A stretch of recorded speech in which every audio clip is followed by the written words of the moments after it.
Happy Halloween, everyone, and there's a lot of fall deals going on this week in celebration of the spooky holiday.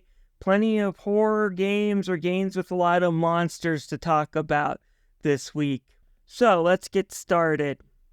The first one I want to talk about is the Castlevania Advance Collection. It's at its usual $11.99 sales price, although most of the time it runs around $20. I love Metroidvania, and this collection is one of the best ones of them. You get 3 really great Metroidvanias and a sorry excuse for a Rondo of Blood Super Nintendo port, but $12 alone is worth getting Aria of Sorrow. Harmony of Dissonance is also a really fun game to play if you don't mind that it was trying to overcompensate for some of the problems the Circle of the Moon had when it came to the way it looked like in the original Game Boy Advance game. But overall, this is a great collection. It's really solid. You get a lot of special features and bonuses. And again, like I said, Aria of Sorrow is worth the price alone. That said, if you want a lot cheaper and you want more classic Castlevania, Castlevania Anniversary Collection is available for just $4 this weekend. Now, this is its usual price, but granted, it's still a great price, because the games you get, most of them are solid. There's 1 or 2 crap games on this one, but even they're worth trying. You get the original Castlevania, you get Castlevania 2, you get Castlevania 3, Super Castlevania 4, Castlevania Bloodlines, the 2 Game Boy Castlevanias, those are the ones worth skipping. And then a never-released NES game called Kid Dracula, which is an absolute blast to play. So this is definitely worth $4. Finally on Steam, we got The Witch's House. This is an indie horror game using RPG Maker, but it's a great game. Basically, you're a young girl who gets lost in the woods and has to take shelter in the witch's house while she's busy trying to kill you. Or is there more to the story? When you beat the game, if you do some of the optional puzzles, you'll find out there's a lot more to this very twisted story. Super fun game. Gives me the chills in the right places, even though it has some of those 2D graphics. I got more terrified with this game than I did with Resident Evil Revelations. Speaking about Resident Evil, let's talk about Capcom. They have a whole bunch of their horror games on sale. We're talking about, of course, Devil May Cry.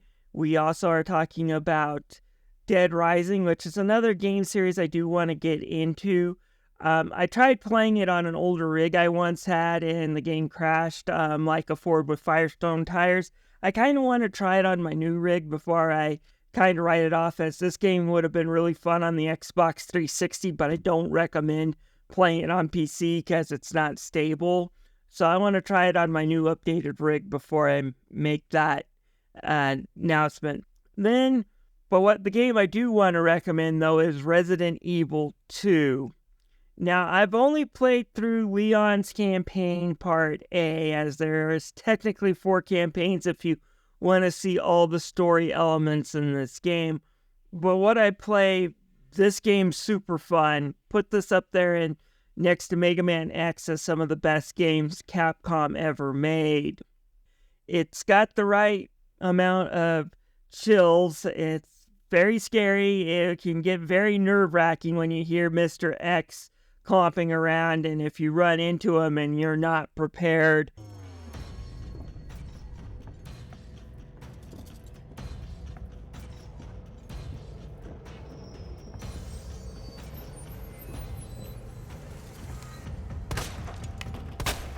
He will beat the crap out of you. It's got the right survival elements, multiple difficulties to play on. Overall, I really enjoyed this game, and I still have to play through Claire, plus there's 2 other story modes. But it's ultra fun, and it's a really great remake, great looking game.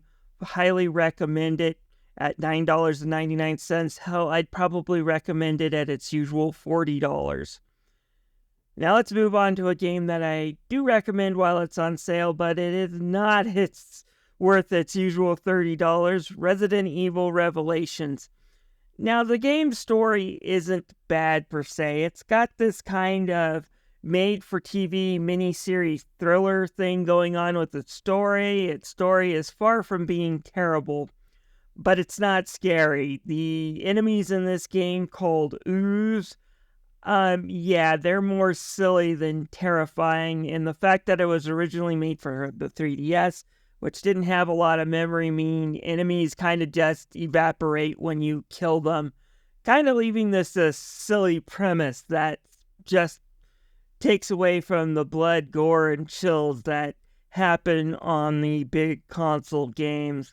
It's still worth $6.89 to try, but I wouldn't recommend it for $30. Finally, yes, let's talk about the Devil May Cry trilogy. I've only played 1 and 3. I haven't played 2 yet, although from what I've heard about it, I don't know if I want to play 2.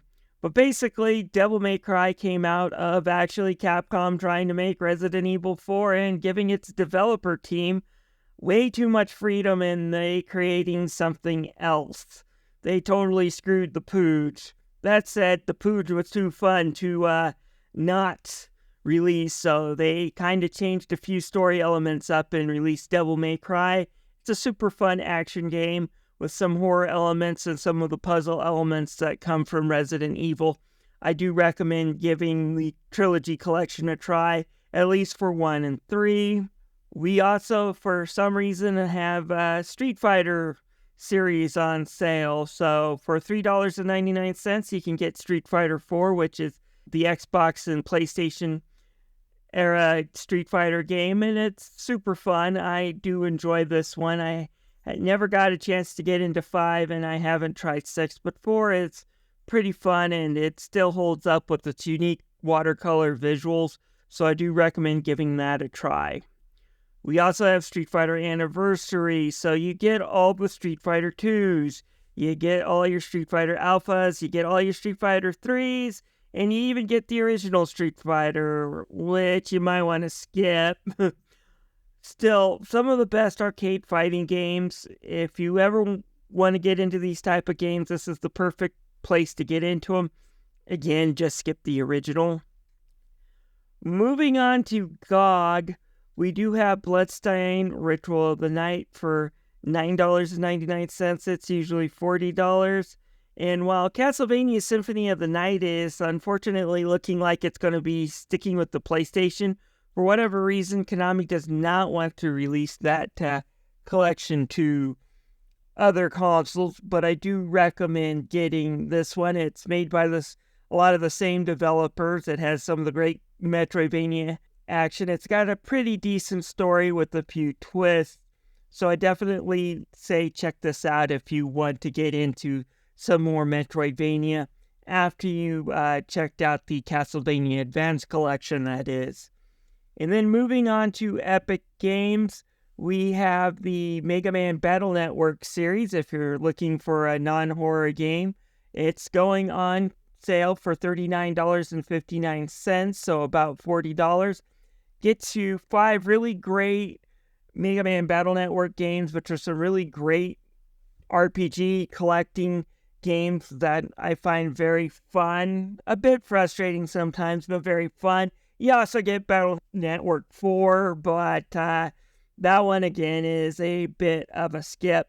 Next up is the Mega Man Zero ZX Legacy Collection, which is a follow-up to the Mega Man X series.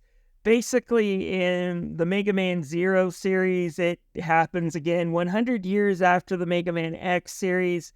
Zero wakes up from a 100-year nap, finds the world is basically gone to hell in a handbasket. The Reploid race is on the verge of extinction, being hunted to death by Neo Arcadia, and the person who is responsible for all this mess is none other than Mega Man X. What makes the Mega Man Zero series, I think, kind of very interesting and worth playing despite its high challenge, which the game collection here does give you a lot of options to curve that, and some of them are actually legit. One of the greatest thing about the Mega Man Zero ZX collection is the fact that you can put on a quick save assist, which Still makes the game hard as hell. It's just dying no longer sends you back to a beginning of the stage, but rather to all these checkpoints, which really does a great job reducing the edge. But anyways, what makes this game series so great is, unlike kind of Mega Man and Mega Man X, which had kind of formulaic plots, it's like you have this other villain in X causing trouble, but at the end of the day, you know Sigma's gonna pop out of the shadows at the last minute, be responsible for everything, and you're going to have to fight him. In the Zero series, yeah, you have to fight and kill X in the original game, but there's other villains that pop up as you go along the way, and it just makes for a great fun series. Anyways, this is my Halloween holiday recommendation. Please like and subscribe to my channel for more content like this.